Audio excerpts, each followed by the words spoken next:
So what's up mga ka-raid? Huli happy Wednesday po sa ating lahat.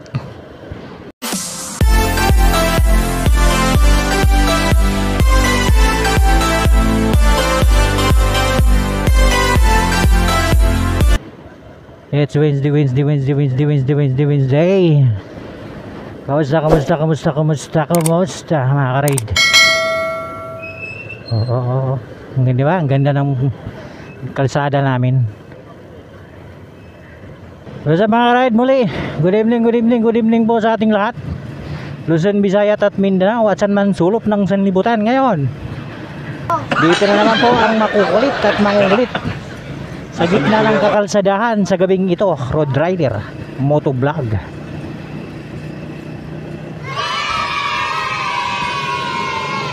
So muli no, maraming salamat dahil sa 3 araw po na pagbabalik natin sa pagbablog, nagulat ako eh. So sa ilang buwan na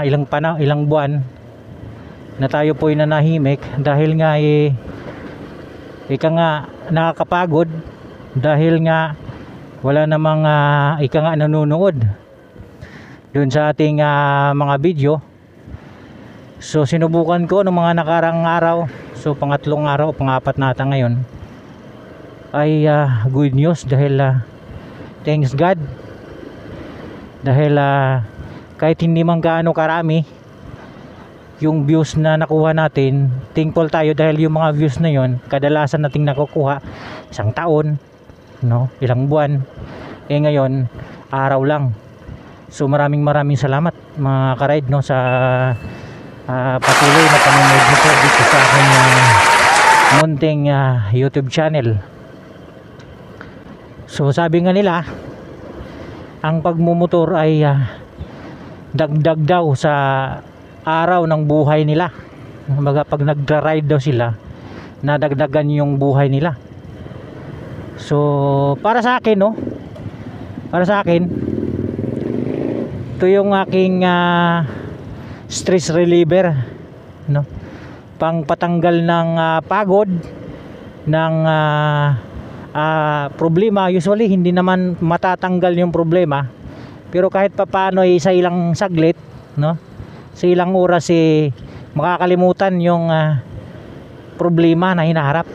Na ito yung aking pang patanggal ng pang stress reliever, no. Kasi hindi lang ito stress reliever o yung dagdag nga na araw sa mga nagra-ride ay malaking tulong ito sa ating transportation. Kasi nga 'di ba, pag sinasabing motor, kaunting lugar lang, kaunting espasyo lang, pwede nang dumaan. Pwede na tayong no, kaunting espasyo lang ay yari na. Katulad niyan, no, kaya malaking tulong sa transportation. Although may mga pasaway talaga at nakakalungkot din ay maraming mga kapatid nating mga rider na yun nga no, na kinitilan ng buhay dahil sa disgrasya. Kasi siyempre single motor tayo isang pagkakamali ika nga yari tayo. Ngayon po yung proyekto ng gobyerno, yung subway, malaking tulong daw yan, malaking ginhawa na yan sa bansa kapag natapos niya. So parang ginaya nila yung sa ibang bansa, no, para tulad ng bansa natin na grabing super duper traffic, maiibsan. So kasi siyempre walang traffic doon sa ilalim ng lupa. Ano kaya mangyayari niyan? Lalo na dito sa atin, sa bansa natin, kaliwat kanan po yung baha. Kaliwat kanan po baha. So siguro dahil sa tindi ng traffic ng bansa natin, yan yung paraan ng transportation na mababawasan o maiibsan yung traffic, no, yung LRT, MRT.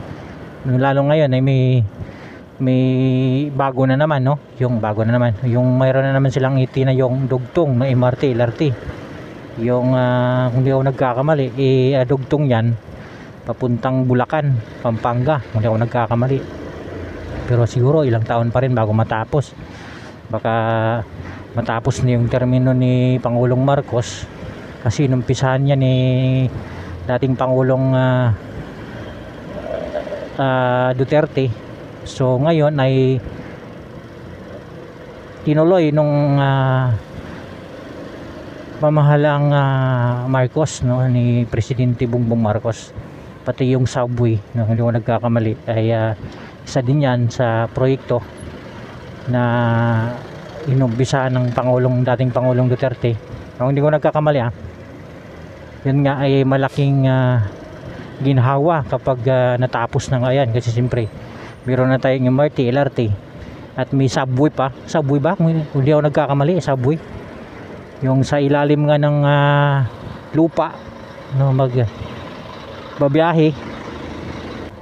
Sana magiging successful yung ating pagbubukas o pagtatapos ng subway na yan, na makakatulong sa ating mga commuter para iwas sa traffic, no, mapabilis na, lalo pag natapos na yung diretso ng Pampanga, Bulacan. So malaking tulong na yun sa ating mga commuter, mga karide, no, dahil may ibsan yung traffic na mararanasan ng ating mga commuter. Tulad ko, ito yung aking stress reliever kapag may problema, hindi naman tayo hanggat nabubuhay tayo, may problema tayo. Huwag hindi naman siya usually totally mawawala, pero kahit sa isang saglit lang, no, ay maranasan natin yung saya, no, habang tayo ay nagra-ride. Tapos so yun na mga ka-ride, no, mag-ingat-ingat po tayo sa daan. Mag-ingat tayo sa daan kasi malalaki yung lubak ng daan.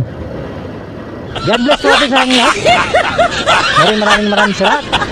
If you like this video, you please like and share, and don't forget to subscribe my YouTube channel, ang nag-iisang hari ng kalsada.